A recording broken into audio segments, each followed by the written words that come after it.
জীবন বদলে দেওয়ার মতো সন্দীপ মহেশ্বরীর কয়েকটি উক্তি যা আপনাকে অনুপ্রাণিত করবে।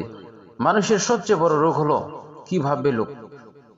তুমি দুনিয়াকে যেমন নজরে দেখবে তেমনটাই তুমি হয়ে যাবে। নিজের সম্পর্কে যা ভাবেন তার চেয়েও গুরুত্বপূর্ণ হলো আপনার সম্পর্কে অন্যরা কি ভাবে। ব্যর্থতা আপনাকে বারবার সবার সামনে এসে চড় মারবে, কিন্তু সাফল্য একদিন অতি গোপনে এসে আপনাকে আলিঙ্গন করবে। এটাই জীবন। আপনি ব্যর্থ হতে পারেন, তবে আপনি হাল ছেড়ে না দেওয়া পর্যন্তই কখনো ব্যর্থ হবেন না। সর্বদা মনে রাখবেন, আপনার সমস্যা থেকে আপনি অনেক বড়। তোমায় শক্তিশালী হতে হবে এজন্যই না যে তুমি কারোর উপর চাপ সৃষ্টি করতে পারো, বরং এজন্যই যাতে তোমার উপর কেউ চাপ সৃষ্টি করতে না পারে। নিজেকে সন্দেহ করা বন্ধ করুন, কঠোর পরিশ্রম করুন, এতেই আপনি সফল হবেন। জীবনে যদি কিছু করতে যাও তাহলে সত্যিটা বলো, ঘুরিয়ে ফিরিয়ে কথা বলো না। ভালো কিছু মেনে নেওয়াই পজিটিভ থিঙ্কিং নয়। পজিটিভ থিঙ্কিং হলো এটা মেনে নেওয়া যে যা ঘটবে ভালোর জন্যই ঘটবে। আপনি যদি সেই ব্যক্তির সন্ধানে থাকেন যে আপনার জীবন পরিবর্তন করে দেবে, তাহলে একবার আয়নার সামনে তাকিয়ে দেখুন। আপনি চাইলেও এই জীবনের খেলায় আউট হতে পারেন ততক্ষণ অবধি যতক্ষণ না আপনি মাঠ ছেড়ে পালিয়ে না যান।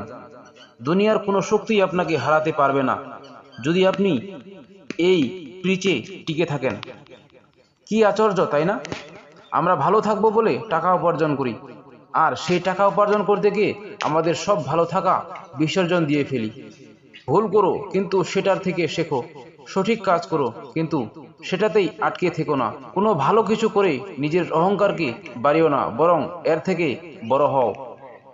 একটা কাজে ব্যর্থ হওয়া মানে তুমি সারা জীবনের জন্য ব্যর্থ হয়ে গেলে এমনটা নয়।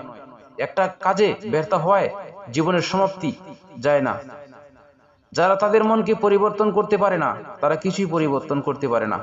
প্রথমবার যদি তুমি জীবনে কোনো ভুল করে থাকো তাহলে সেটা আদতে কোনো ভুলই নয়, কিন্তু সেটাকেই যদি তুমি বারবার করতে থাকো তাহলে সেটাই তোমার বড় ভুল। সর্বদা শিখে যেতে হবে। যে শিখে যাচ্ছে সে জীবিত আছে, আর যে শেখা বন্ধ করে দিয়েছে সে একটা জ্যান্ত মৃতদেহ। সাফল্য অভিজ্ঞতা থেকে আসে, অভিজ্ঞতা খারাপ অভিজ্ঞতা থেকে আসে। জীবন আপনার জন্য অপেক্ষা করছে, তাই আপনার সেরাটা তাকে দিন।